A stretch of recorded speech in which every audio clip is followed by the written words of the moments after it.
සාදු සාදු නමස්කාර වේවා බුදුරුවනට සැමදා බුදු හිමි සරණ යමි. නමස්කාර වේවා දම්රුවනට සැමදා සදහම් සරණ යමි.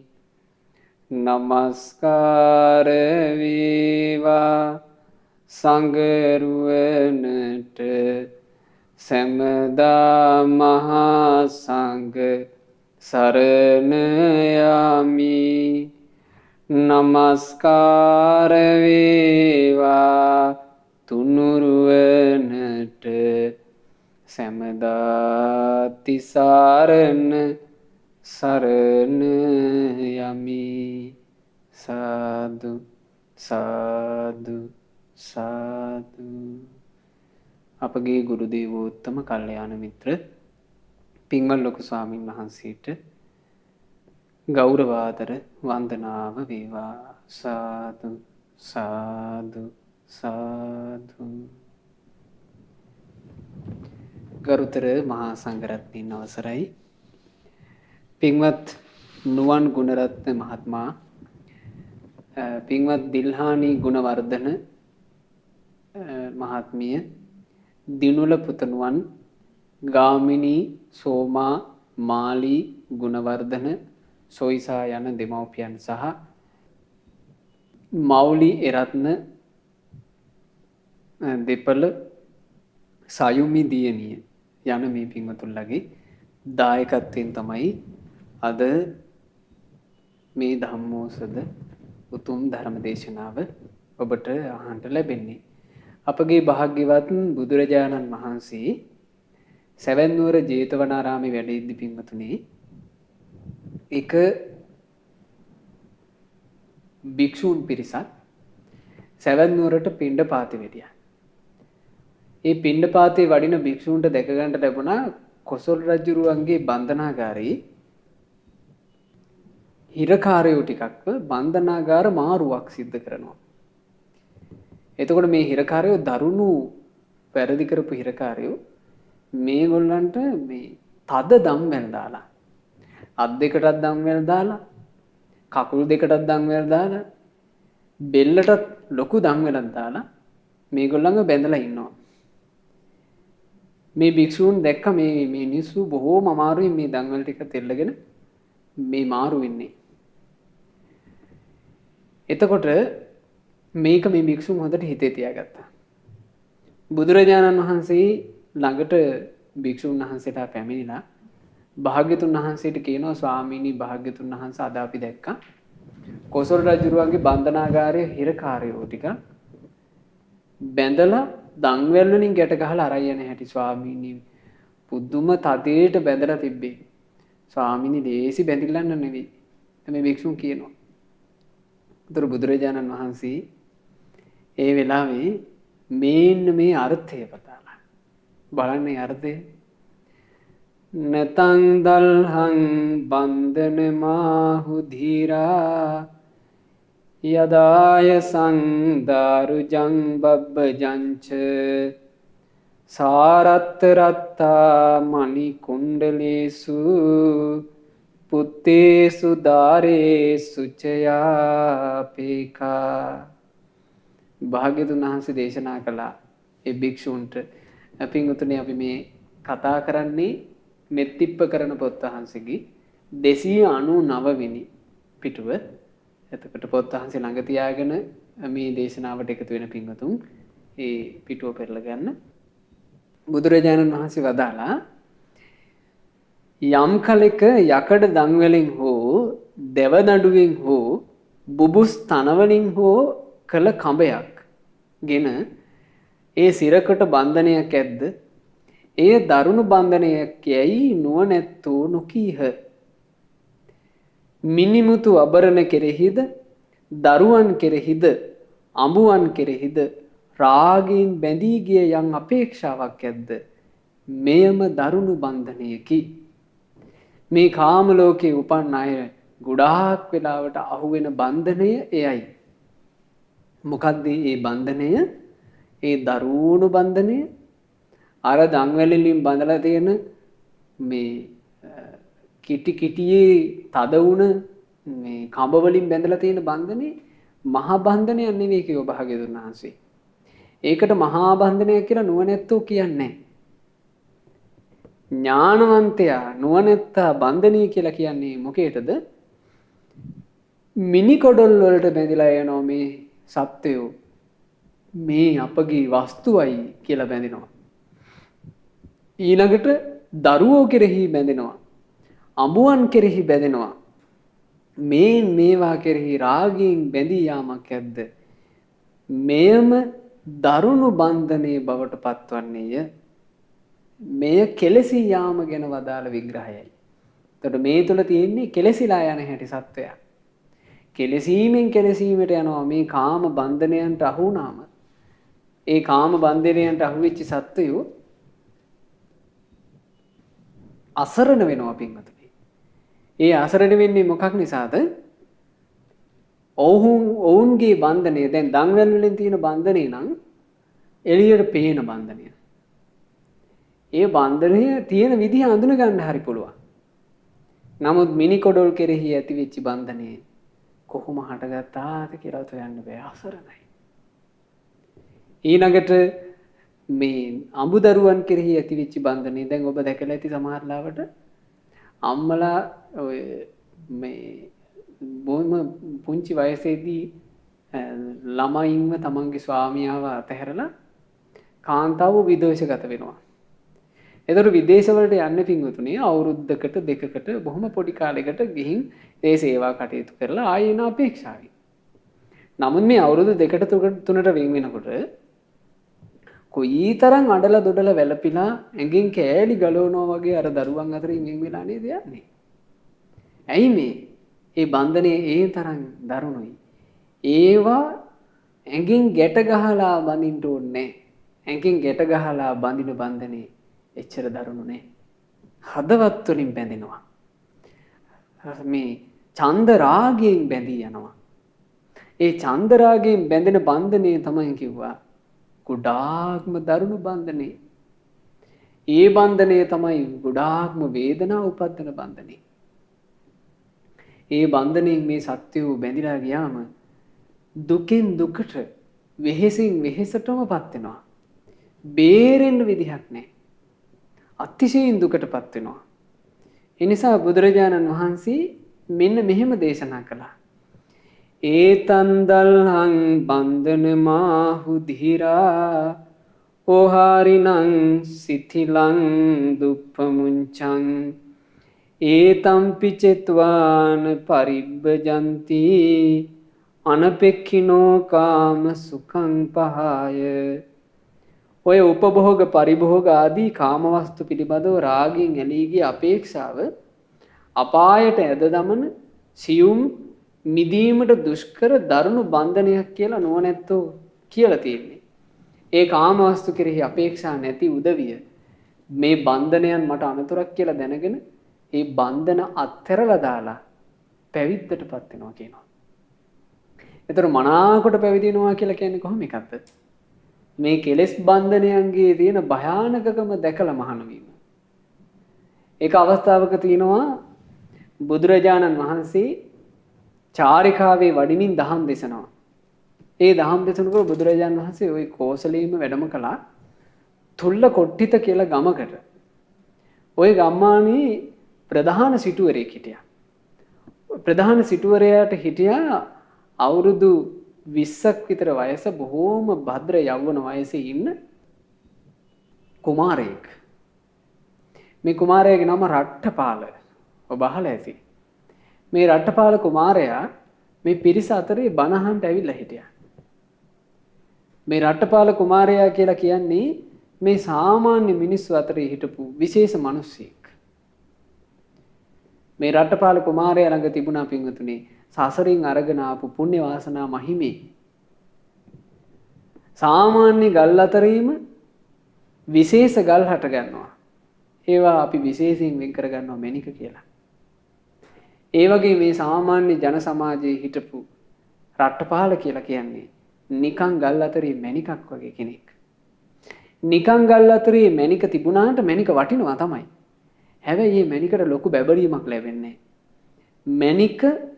මැණික් ඔප දමන ශිල්පියෙක් ළඟට ගිහිල්ලා ඒ මැණික් ඔප දමන ශිල්පියාගේ මැණික් ඔප දමන ශිල්පයෙන් ඔප වැටිලා ආවට පස්සේ තමයි ඒ මැණිකට ගොඩාක් වටිනාකමක් ලැබෙන්නේ.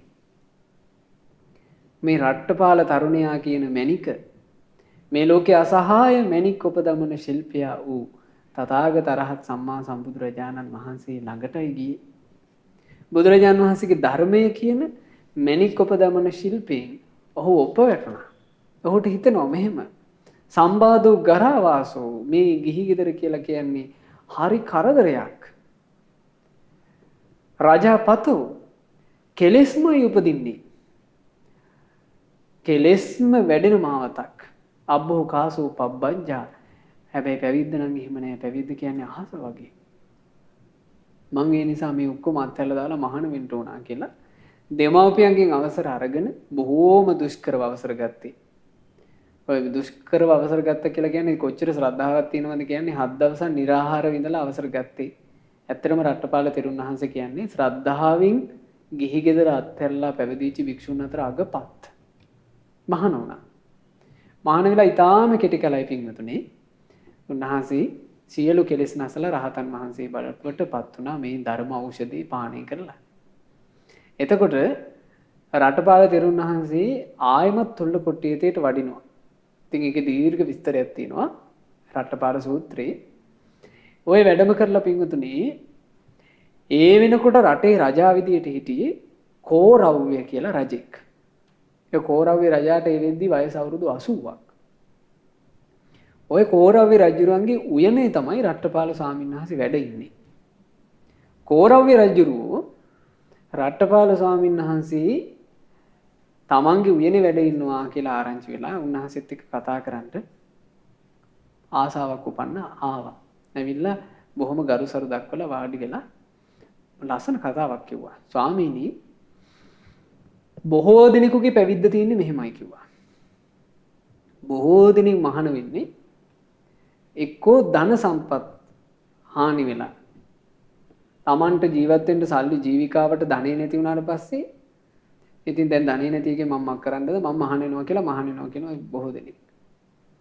ඊළඟට තමන්ට ලෙඩක් වැළඳෙනවා මේ සුව කරගන්න අමාරු මේ ලෙඩක් තියාගෙන මට මොන ගිහි ජීවිතයක්ද කියලා මහාන වෙනවා කියනවා බොහෝ දෙනෙක්.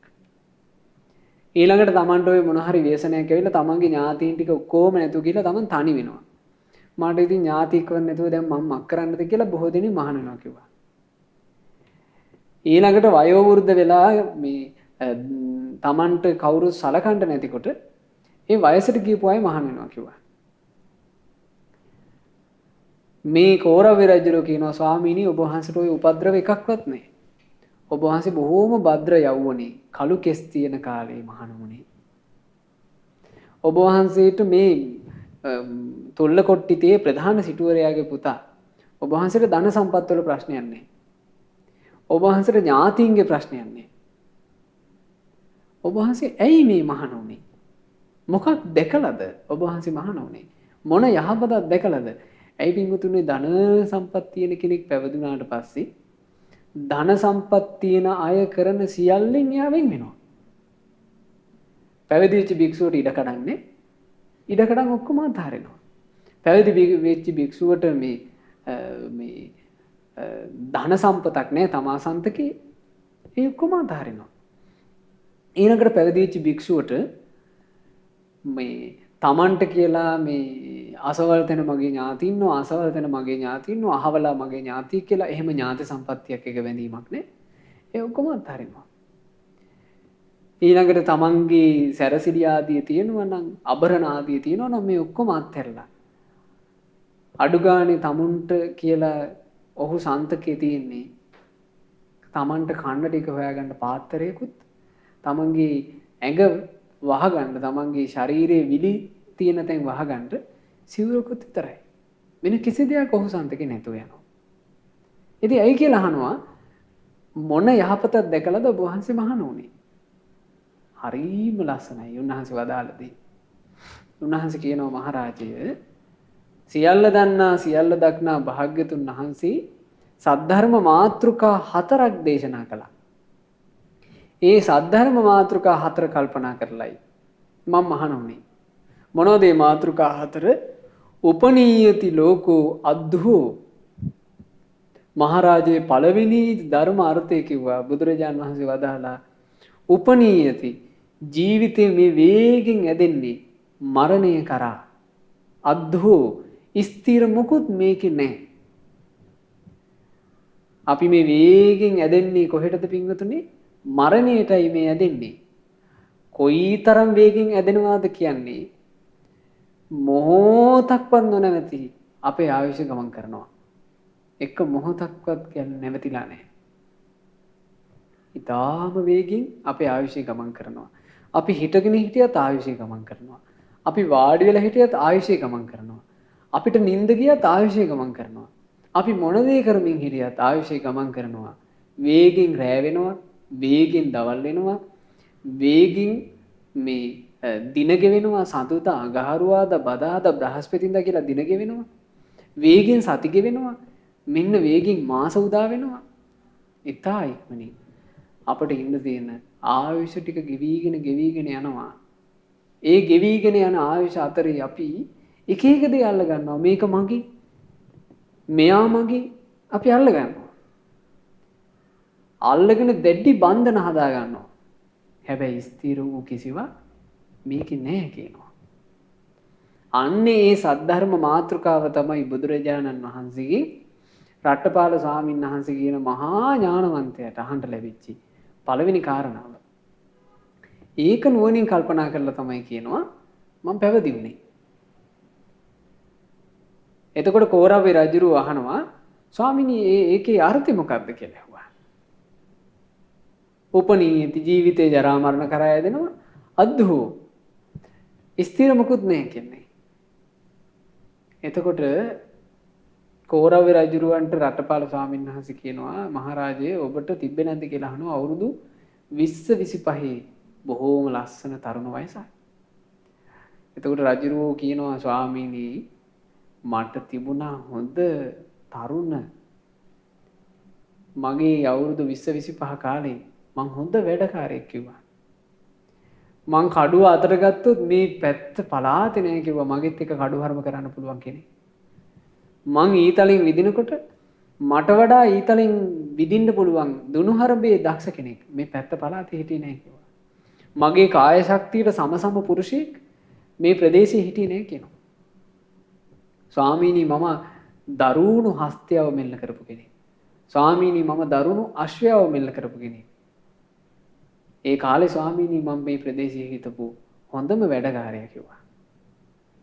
එතකොට රට්ටපාල ස්වාමීන් වහන්සේ අහනවා මහරජය දැන් ඔබට වයස අවුරුදු 80ක්. කිම ඔබට තාම මේ හැකියාවල් තියෙනවද? එතකොට රජු කියනවා ස්වාමීනි දැන් නම් මම අසවල් තැනින් කකුල තියන්න ඕනා කියලා හිතලා කකුල තියනකොට කකුල තියෙන්නේ වෙන තැනකින්. ස්වාමීනි දැන් මම දුර්වලයි කිව්වා. ආන්න ඒක තමයි භාග්‍යතුන් වහන්සේ වදාළේ උපනීයති ජීවිතය ඇදෙන්නේ වෙන කොහාටවත් නෙවෙයි ජරා මරණයටයි. අද්දුහෝ මේක ස්ථිර මොකුත් නැහැ. අපි කොච්චර බන්ධන හදාගත්තත් පින්වතුනි ඒ බන්ධන ඔක්කොම අත්හැරලා දාලා අපිට යන්න වෙනවා. අපි කොච්චර ප්‍රාර්ථනා හදාගත්තත් ඒ ප්‍රාර්ථනා ඔක්කොම සිඳ බිඳගෙන අපිට යන්න වෙනවා. අපි කොච්චර බලාපොරොත්තු තියාගත්තත් ඒ බලාපොරොත්තු ඔක්කොම නිෂ්ඵල වෙලා අපට යන්න වෙනවා.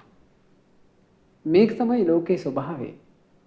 කාමයන් වැළඳ ගැනීමෙන් අපට කිසිදා සැප නොලැබෙන්නේය. අංශු මාත්‍ර සැපක් විඳින්මින් ඉඳලා අපි මේ ලෝකේ අත්හැරලා යන්න වෙනවා. එතකොට මේ රටපාල ස්වාමීන් වහන්සේ කියනවා මහරජේ ඕක තමයි පළවෙනි සදහම් මාතෘකාව. දෙවෙනියට බුදුරජාණන් වහන්සේ තවත් සදහම් මාතෘකාවක් දේශනා කළා. මම ඒක නුවණින් විමසුවා කිව්වා.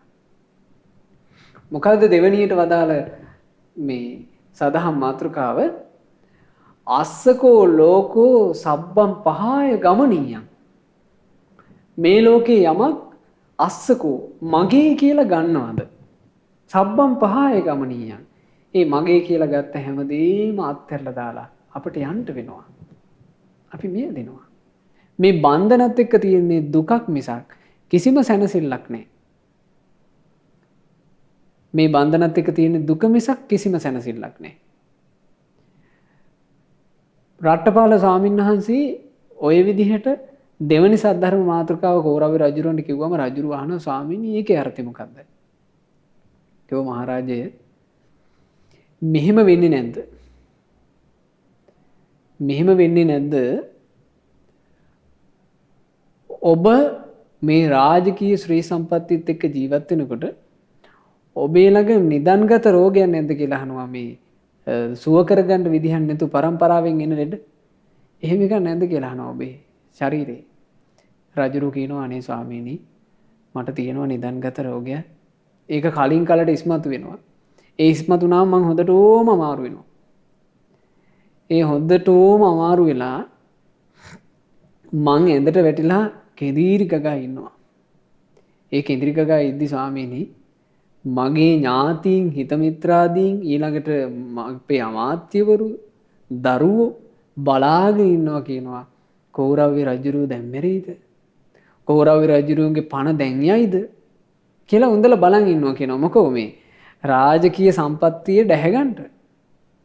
එතකොට පින්වතුනි අපි මේ මගේ කියලා මේ අල්ලන් ඉන්නේවා අපි මේ ගියාට පස්සේ වෙන කාට හරි අයිති වෙනවා. මේක නවත්තන්න බෑ. මීට අවුරුදු 50කට කලින් මීට අවුරුදු 20-30කට කලින් මේ අපි දැන් ඉන්න තැන්වල වෙන අය හිටියා. දැන් ඒ අය නෑ. එයාලා මැරිලා ගිහිල්ලා. ඔය වගේමයි තව අවුරුදු 50කටක් යනකොට අපි මේ වර්තමානයේ අපි හදාපු මේ ගොඩනැගිලි ආදී සමහර වෙලාවට මීට වඩා පරණ වෙලා ඉරිතෙල්ලති. නමුත් අපි කවුරුත් නැහැ. අස්සකෝ ලෝකෝ මේ ලෝකේ අපි මගේ කියලා යන්තාක් දී ගන්නවද? සබ්බම් පහය ගමනියන් ඔක්කොම ටික දාලා යන්න වෙනවා. වැඩක් තියනවාද එතකොට මේ බන්ධන හදාගෙන? කෙලෙසෙනවා මිසක් අපේ ජීවිතේ කෙලසීම කරා යනවා මිසක් අපේ ජීවිතේ සංසාරයට යනවා මිසක් සැනසෙල්ලක් නැහැ පින්තුනේ. තුන්වෙනි සද්ධර්ම මාතෘකාව විදිහට බුදුරජාණන් වහන්සේ වදාලා කියනවා. කවුද මේ කියන්නේ? රට්ටපාල තෙරුන් වහන්සේ. අත්තානෝ ලෝකෝ අනබිස්සරෝ. මහරජේ භාග්‍යතුන් වහන්සේ වදාලා අත්තානෝ මේ ලෝකේ කිසිම රැකවරණයක් නැහැ. තාන කියලා කියන්නේ රැකවරණය. කිසිම රැකවරණයක් නැහැ අත්තාන. අපි ආරක්ෂාවක් කියලා හිතන කිසිවක ආරක්ෂාවක් නැහැ. අනබිස්සරෝ අපිට අධිපති බව පවත්වන්න පුළුවන් කිසිවක් මේ ලෝකේ නැහැ කියනවා. දැන් අපි රැකවරණයක් කියලා හිතලා එකතු කරගන්න දේවල් ඔක්කොම තමයි අපිට මහා කරදරයක් බවට පත් වෙන්නේ. අපි දරුවෝ හදාගන්නවා මුන් මට රැකවරණයක් වෙයි කියලා. අපි ගේ දොර හදාගන්නවා මෙවුවා මට රැකවරණයක් වෙයි කියලා. අපි ධනෙ එකතු කරනවා මෙවුවා මට රැකවරණයක් වෙයි කියලා. අපි තාන්න මාන ආදියට බැඳී යනවා මෙවුවා තමයි මට රැකවරණය කියලා. නමුත් පින්වතුනේ ජීවිතේ අපි හිතමු මරණසන්න වුණා කියලා. කොහො රැකවරණය අපට? කොහෙන්ද අපට රැකවරණයක්? දරුවන්ට පුළුවන් ද අපි වළක්වන්න? රැකවරණයක් නැහැ. මේ සකල සම්පත්තියට පුළුවන් ද අපිව නවත්තන්න? රැකවරණයක් නැහැ. අපි රැකවරණයක් කියලා යමක් වැළඳ ගන්නවද? ඒ රැකවරණයක් නැති දෙයක්. මේක මට ඕන විදිහට තියෙන්න ඕන කියලා අපි යමක් ගැන හිතනවද? ඒක කිසි කලෙකත් අපිට අධිපති භවයේ පවත්වන්න බැරි එකක්. මේක තමයි ලෝකයේ ස්වභාවය. එතකොට මේ දන්වැල් වලින් බඳිනවාටත් වඩා තදට අපි බැඳගන්නේ බැඳ නොගත යුතු දෙයක්මයි. මේක හරියට රිලවුන්ව අල්ලන්න රිලා වැද්දෝ උගුලක් අටවනවා. ඒ උගුල මෙහෙම එකක්. රිලවුන්ව අල්ලන්ට රිලා වැද්දා මේ තැඹිලි ගෙඩියක් අරගෙන කුරුම්බ ගෙඩියක් මේ කුරුම්බ ගෙඩිය චූටි සිදුරක් හරනවා. ඒ චූටි සිදුර හරලා මේ රිලවේකට දාන්න පුළුවන් අත දාන්න පුළුවන් මට්ටමට චූටි සිදුරක් හරනවා. මේ සිදුර හරලා මේක ගස් දෙබලක් අස්සේ ගන්න බැරි වෙන්න හිර කරනවා. එතකොට රිලව් ඇවිල්ලා කරන්නේ මේ කුරුම්බා ගෙඩියේ අර චූටි සිදුරින් මේකට ඉව කරලා අත දානවා තමන්ගේ චූටි අත දාලා ඇතුලේ තියෙනවා කුරුම්බා ලොඳේ මේ ගෙඩිය උස්සයි යන්න බෑනේ. කුරුම්බා ලොඳේ මූ හොඳට හූරනවා. හූරලා ලොඳ මිටක් මූ හදා ගන්නවා. ලොඳ මිට හදාගෙන මේ එළියට ගන්න හදනකොට අත එළියට එන්නේ. අත එළියට එන්නේ නැතිකොට මුට හිතා ගන්න බෑ. ඇයි අත එළියට එන්නේ නැත්තේ කියලා. විලාප තියෙනවා මේ රිලව්. ඒ විලාප තියෙන හඬට වැද්දා එනවා. වැද්දා ඇවිල්ලා වැද්දාට හිතෙන විදිහකට පහර දීලා ඌව මරා ගන්නවා. එතකොට රිලවට වැරදුනේ පින්වතුනි එකම එක තැනක. ඒ තමයි අර ලොඳ ටික අතහැර ගන්න බැරිකම. රිලව ඉතා පහසුවෙන් අත දැම්මා. අත දාලා ලොඳ ටික හූරගත්තා. හූරගත්ත ලොඳ ටිකම උට අතහැර ගන්න බැරි වුණා. උට තේරෙන්නේ මේ ලොඳ ටිකින් හින්දා ප්‍රශ්නේ තියෙන්නේ. මේක අතහැරියා නම් ප්‍රශ්නේ ඉවරයි කියලා තේරෙන්නේ. පින්වතුනි මේ සසර ගමනේ යන සත්වයා මීට දෙවනිනේ. අපි උපදින්නේ නූල් පොටක්වත් ඇඟේ නැතුව. නූල් පොටක්වත් ඇඟේ නැතුව උපදින අපි හරියට අර රිලවගේ හිස් අත වගේ. කුරුම්බේ අස්සට ඌ දාන්නේ හිස් අත ඉතා පහසුවෙන් දානවා. අපි උපදිනවා මේ ලෝකේ නූල් පොටක්වත් ඇඟේ නැතුව. උපන්නට පස්සේ අපි බන්ධන ටික හදා ගන්නවා ගානට ලොඳ හූරනවා. මේ අපේ ඥාතියෝ කියලා අල්ල ගන්නවා. මේ දරුවෝ කියලා අල්ල ගන්නවා. මේ අසවලා කියලා අල්ල ගන්නවා. මේ මං පින් වඩන කෙනා කියලා අල්ල ගන්නවා. මේ අල්ලගෙන හොඳ ලොඳ ගූරියක් හූර ගන්නවා. ඒ මදිවට තව අල්ල ගන්නවා. මේ අපේ ගෙදර ගඩොලින් ගඩොල මං උස්මහත් කරලා මගේ මහන්සියෙන් හදාපු ගෙදර කියලා අපි අල්ල ගන්නවා. මේ අපේ වතු පිටි, මේ මගේ ආභරණ, මේ පරම්පරාවෙන් හම්බ වෙච්චා. මෙහෙම කියලා අපි අල්ල ගන්නවා. ඊළඟට මේ මං ඉගෙන ගත්ත දේ හින්දා මට ලැබිච්ච පට්ටම කියලා අපි පට්ටම් අල්ල ගන්නවා. මේ මට දිනෝ 1000ක් මැද දීපු නම්බුනාමේ කියලා අපි නම්බුනාම අල්ල ගන්නවා. নানা ප්‍රකාර දේ අපි අල්ලගෙන හොඳ ලොඳ ගුලියක් අපි ලැහැත්ති කර ගන්නවා. හැබැයි කාලේ ආවට පස්සේ අපි යන්න ඕන. අපිට ඉන්න බෑ.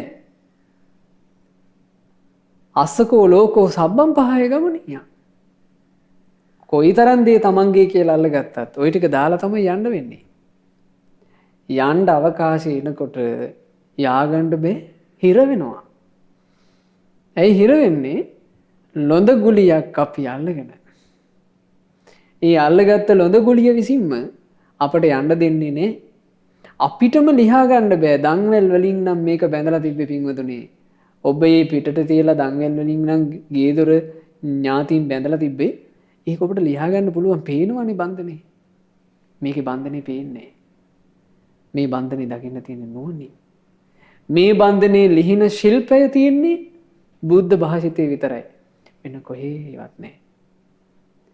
බුදුරජාණන් වහන්සේ නම් වූ පරම පූජනීය ශාස්ත්‍රඥ වහන්සේ විතරයි මේ ශිල්පය අපට දේශනා කළේ.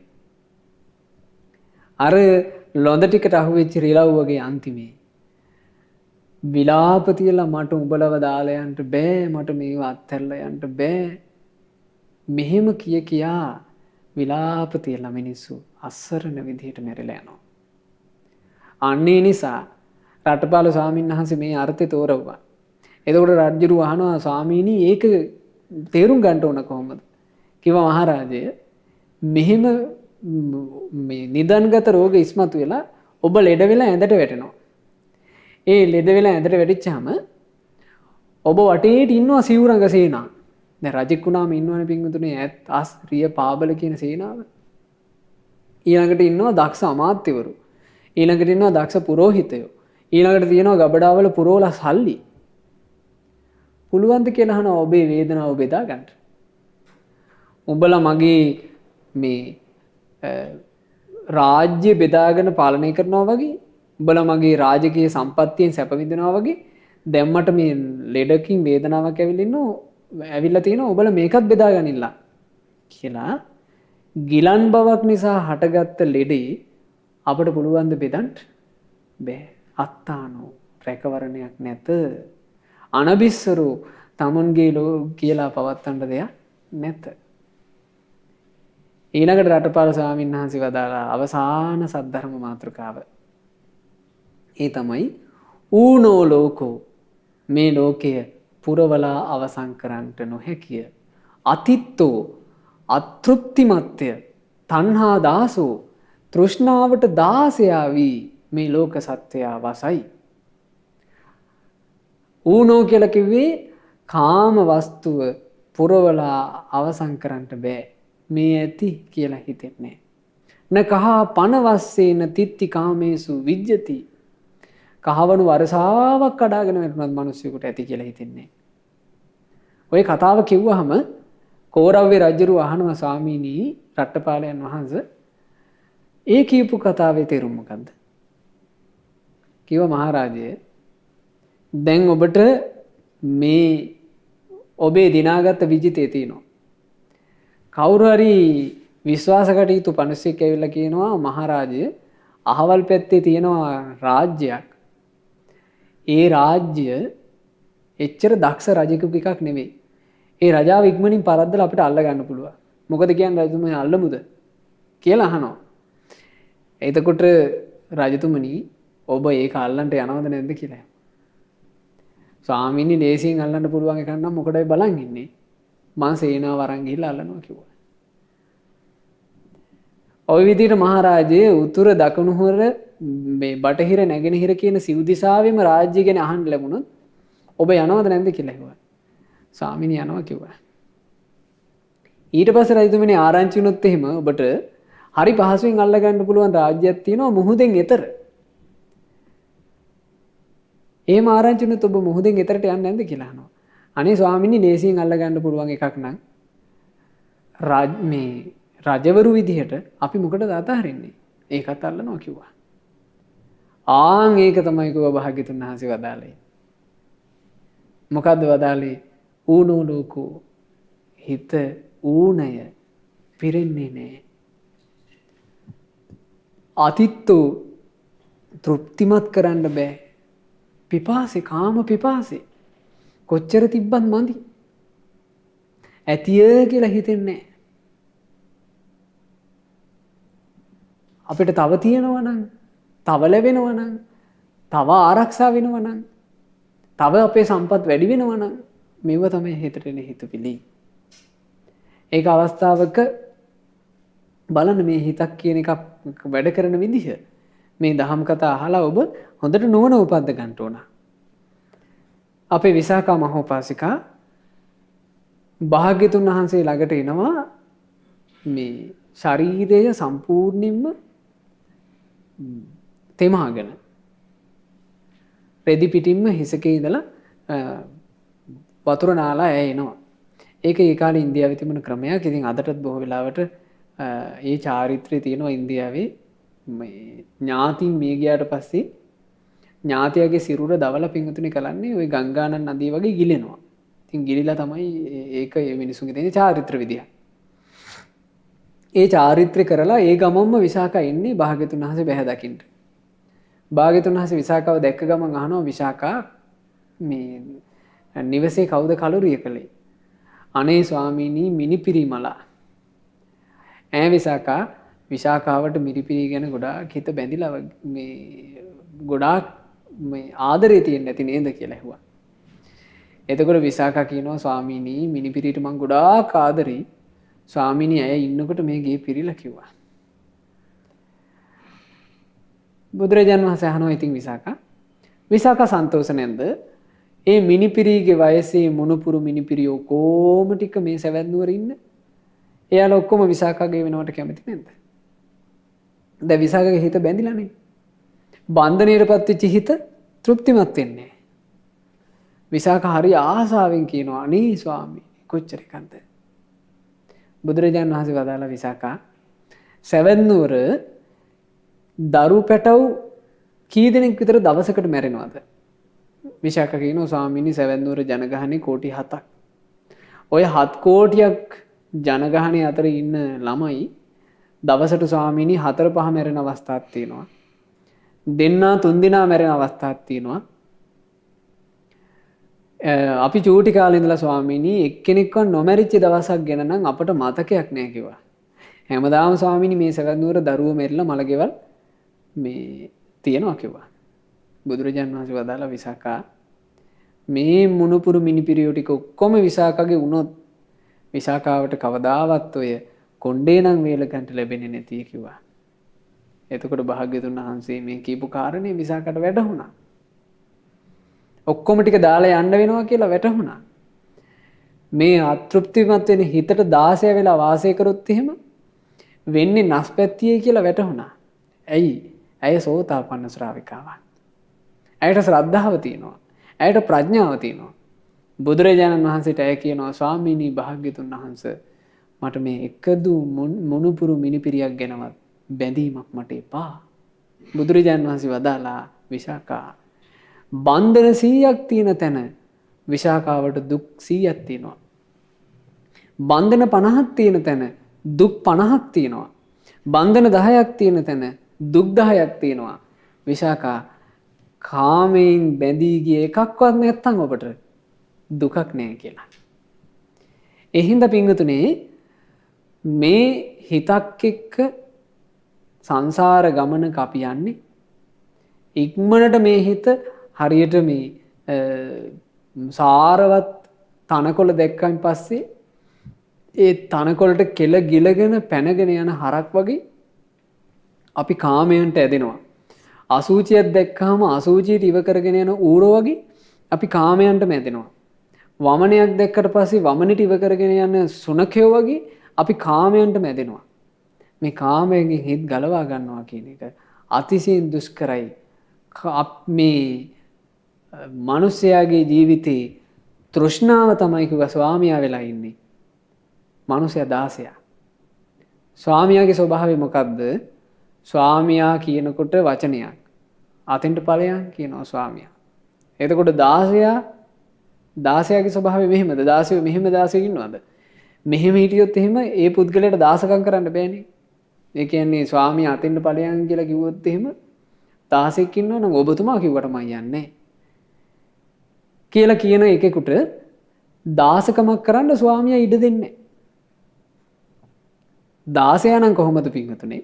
ස්වාමියා කියනවා අතෙන්ට ඵලයන්. 16 එහේ කියලා යනවා.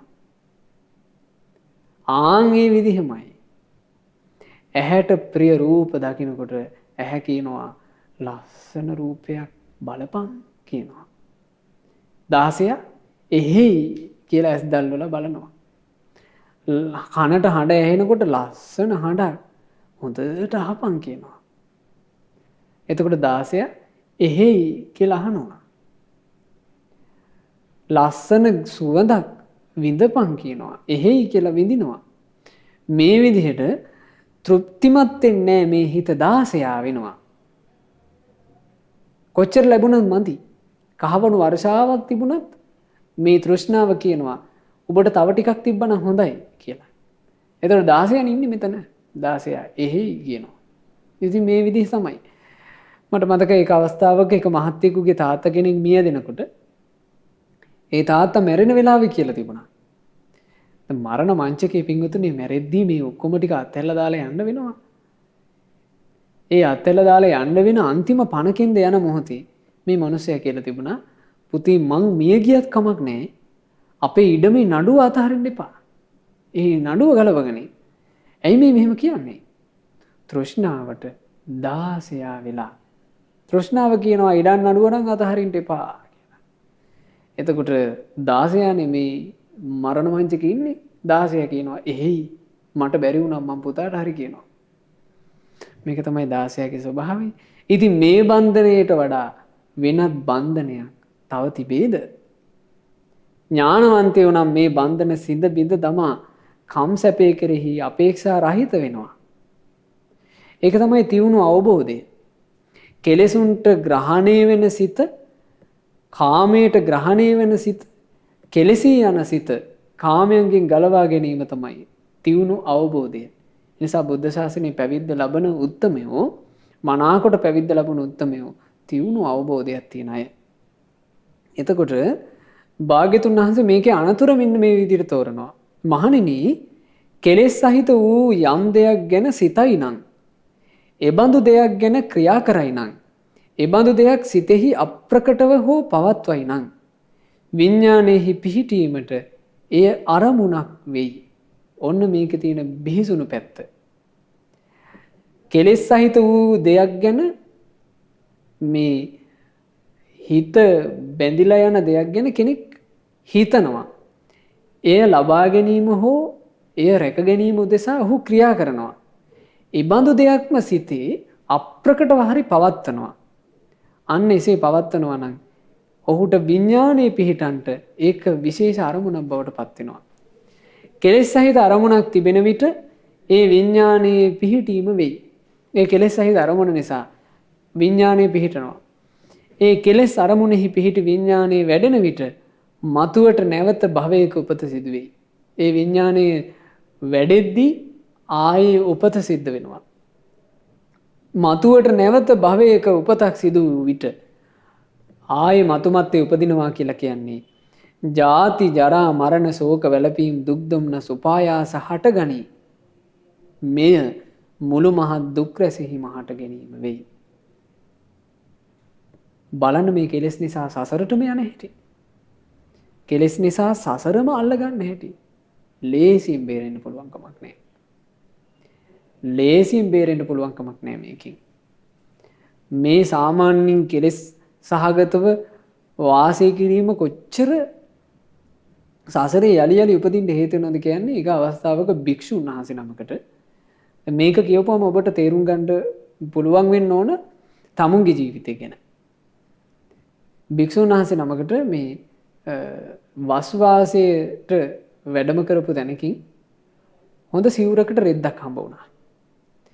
මේ සිවුරු රෙදි භික්ෂුන්ට හරි කරදරේ පින්වතුනි හැමතැනම අරයි යන්න. ඒ නිසා මේ භික්ෂුව මේ සිවුරු රෙද්ද තමන්ගේ සහෝදරියට ගෙනත් දුන්නා මේක ළඟ තියාගන්න මං අවශ්‍ය කාලයක් වුණොත් මං මතක් කරන්නම් කියලා. එතකොට මේ සහෝදරිය හරි ආදරෙයි තමන්ගේ සහෝදර ස්වාමීන් වහන්සේට. එතකොට මේ සහෝදරිය කලේ මේක ටික ඝනකම් මේ රෙද්ද. ඇය මේ රෙද්ද කොහොම චූටි චූටි කෑලි වලට ඉරලා ආය වතාවක් මේ රෙද්ද විව්වා නූල් හදලා. කළා සිනීදු ලස්සන රෙද්දක් හැදුවා. සිනිදු හොඳ සුව පහසු රෙද්දක්. මේ රෙද්ද හදාගෙන ඉන්නකොට මේ ස්වාමීන් වහන්සේට සිවුරු කරන කාලය ආවා සිවුරක් කරගන්න හිතුණා. ඉතින් සහෝදරිය ලව්වා මේ සිවුර කෙරෙව්වා. සිවුර කරවලා සහෝදරියගේ අතින්ම හදපු සිවුරනේ දැන්. එතකොට මේ සිවුර මේ ස්වාමීන් වහන්සේට පොරවන්න ඕන. සිවුර අරන් ගිහිල්ලා පඳු පෙව්වා. පඳු පොවලා දැන් හෙට දවසේ සහෝදරියගේ නිවසේ දානේ මේ ස්වාමීන් වහන්සේ තවත් භික්ෂුන් වහන්සේලාත් එක්ක සහෝදරියගේ නිවසට දැන් තමන්ගේ නිවසට දාන්නට වඩින්න ලැහැත්ති. එතකොට මේ ස්වාමීන් වහන්සේ හිතාගත්තා දැන් මං මේ පඳු පොවපු සිවුර ලස්සන සිවුර. දැන් අලුතින් පඳු පොවලා පඳු පොවනවා කියලා කියන්නේ අලුතින් වර්ණ ගන්නනවා. ඉතින් එතකොට ලස්සනයිනේ.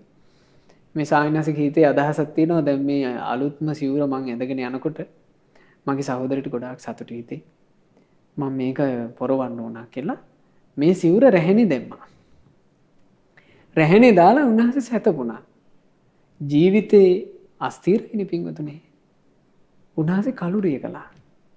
හැබැයි කලුරිය කරද්දී අර සිවුර ගැන කෙලෙස් සහගතව හිත බැඳිලා තිබ්බ නිසා සිවුරේ ගිහින් උපන්නාන ඉනිකුණා වෙලා. සිවුරේ උපන්නා ඉනිකුණා වෙලා. එහෙමනම් පින්වතුනේ මේ සිවුරකට ඇති වෙච්ච පුංචි ක්ලේශය නිසා එතන ඉනිකුණා වෙලා උපදිනවා නම් මේ කෙලෙස් සහගත දේවල් වල හිත පවත්තන්න ගියොත් කොච්චර නැස්පැත්තිය ජීවිතේ සිද්ධ වෙනවද?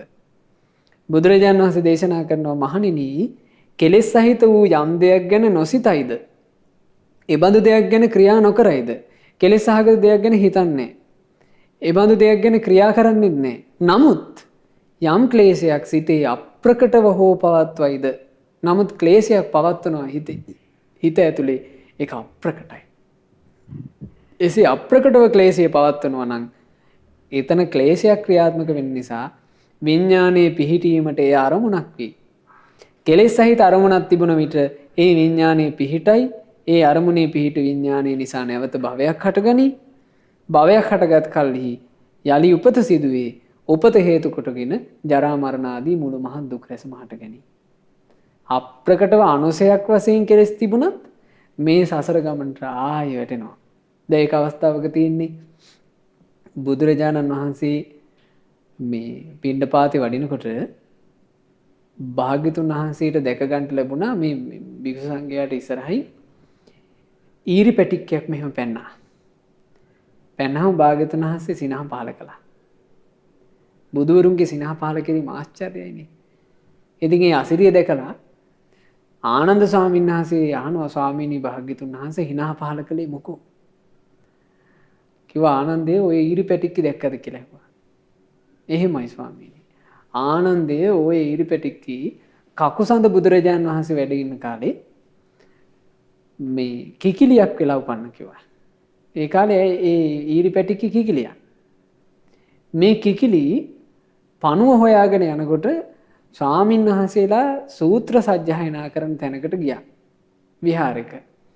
එතකොට මේ ස්වාමීන් වහන්සේලාගේ පිරිත් සජ්ජායනාව ලස්සනට ඒ ස්වාමීන් වහන්සේලා කරනවා. ඒ කිකිලිට මේකට හිත පැහැදුනා. ආස හිතුණා. ආසාවෙන් නමුත් අහගෙන හිටියේ නිකලස් මුනිවරු බිහි කරන ධර්මයන්නේ. ඒ හිත පැහැදිච්ච පිනට මේ කිකිලි ඒ ජීවිතෙන් පස්සේ උපන්නේ එතනින් ගිහිල්ලා උපන්නේ පින්වතුනි මනුස්ස දුවක් වෙලා. මේ මනුස්ස දුව ඒ ජීවිතේ හොඳට පින්දහම් කරගත්තා. ඒ පින්දහම් කරගත්ත නිසා ඇය උපන්න රජ කුලයක. රජ කුලේ ඉපදිලා මේ රජකුමාරිකාව දවසක් මේ ඒ රජමාලිගාවේ තිබුණු වැසිකිලි වලක් කඩාගෙන ගිහිල්ලා. ඒ වැසිකිලි වල කැඩිච්ච තැනට මේ රජකුමාරිය ඔළුව දාලා එබිලා බැලුවා මේ වැසිකිලි වල දිහා. බලනකොට මේ වැසිකිලි වලේ අසූචි වල පණුව සිලිසිලි ගාලා පණුව ඉන්නව දැක්කා. එතකොට ඇයට ලොකු පිළිකුලක් හටගත්තා. පණුව හේතු කොටගෙන හටගන්න මේ පිළිකුල් සංඥාවට කියනවා පුලවක සංඥා. ඇයට පුලවක සංඥාවේ හිත පිහිටියා. ඒ තුළම හිත එකඟ වුණා. මේ හේතුවෙන් ඇය ධ්‍යාන උපදවගෙන බඹලව ගියා. නමුත් බඹලව ගියත් සසරේ යන්න හේතු වෙන කෙලෙස් ඇය තුළ තිබුණ අවිද්‍යාව සිඳිලා නැහැනේ. අවිද්‍යාව සිඳිච්ච නැති නිසා ඇය ආයමත් වතාවක් සංසාර ගමනට වැටුණා. දැන් ආයමත් ඉරි පැටික්කයක් කිව්වා. මේ සසර ගමනක තියෙන භයානකකම. මෙහෙම තමයි කෙලෙසී යාම සිද්ධ වෙන්නේ. පටිච්ච සමුප්පාද ක්‍රියාවලිය තුළ අපි කවුරුත් නිදහස් නැහැ. සංසාර ගමන යන අපි කවුරුත් නිදහස් නැහැ මේ පටිච්ච සමුප්පාද ක්‍රියාවලිය තුළ. ඒ නිසා පින්වතුනි මේ පටිච්ච සමුප්පාදයේ අත්හර මේ අවබෝධ කරගන්න එක පටිච්ච සමුප්පාදයෙන් නිදහස් වෙන එක තමයි අපට සසරින් නිදහස් වීම කියලා කරන්න තියෙන්නේ. මේ කෙලෙසී යාම සිද්ධ වෙන හැටි තමයි භාග්‍යතුන් වහන්සේ මෙහි වදාළේ. නමුත් යම් කෙනෙක් කෙලෙස් සහිත වූ යම් දෙයක් ගැන නොසිතයි නම්, එබඳු දෙයක් ගැන ක්‍රියා නොකරයි නම්, එබඳු දෙයක් සිතෙහි අප්‍රකටව හෝ නොපවත්වයි නම්, විඥානයේ පිහිටීමට එය අරමුණක් නොවේ. කෙලෙස් සහිත අරමුණක් නැති විට ඒ විඥානයේ පිහිටීම නොවේ. ඒ අරමුණ නොපිහිටන විට විඥානයේ නොවැඩි. මතුවට නැවත භවයක උපතක් සිදු නොවේ.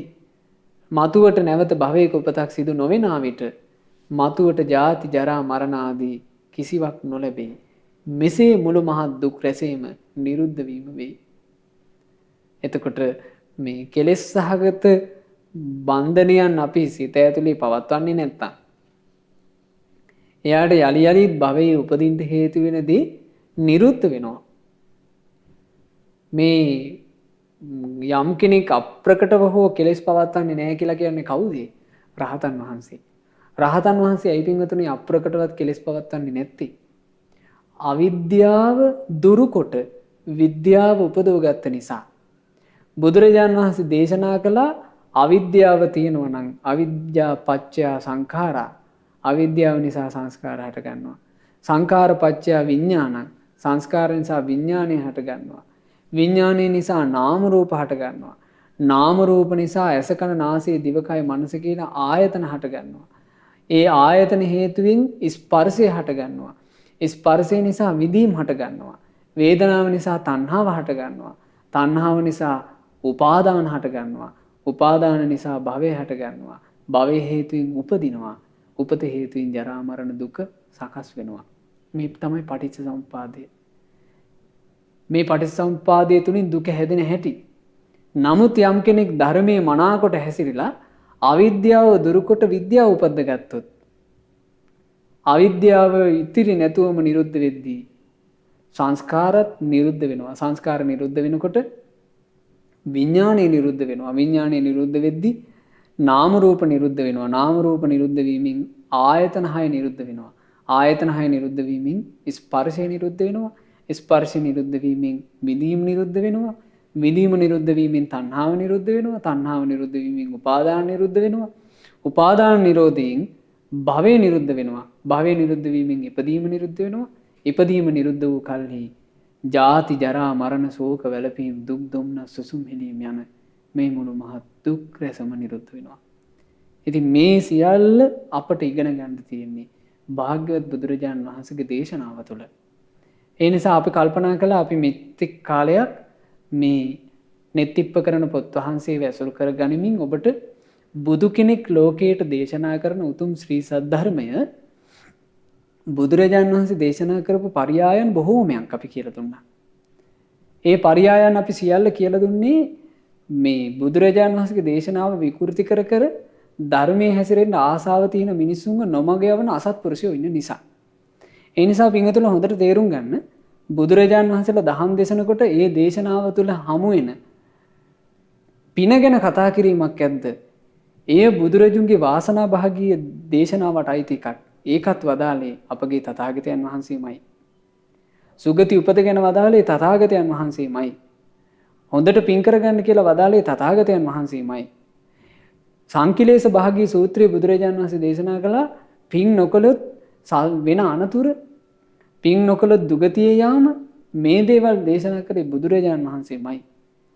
බුදුරජාණන් වහන්සේ දේශනා කළේ මේ වාසනා භාගී සංකිලේශ භාගී සූත්‍රය විතරක් නෙවෙයි.